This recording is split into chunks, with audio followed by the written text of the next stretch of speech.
ஒரு பெரிய பூங்காவில் குட்டி குட்டி பறவைகள் எல்லாம் சந்தோஷமா ஆடி பாடி இருந்துச்சு.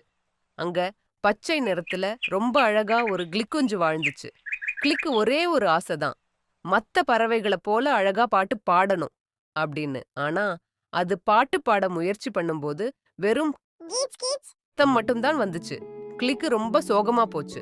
உடனே தனது அம்மாவிடம் சென்று அம்மா அம்மா என்னால மத்தவங்க மாதிரி மென்மையா பாட முடியல கேட்டுச்சு. இத கேட்ட அம்மா கிளி, ஒவ்வொருதற்கு ஒவ்வொரு குரல் வளம் இருக்கும்.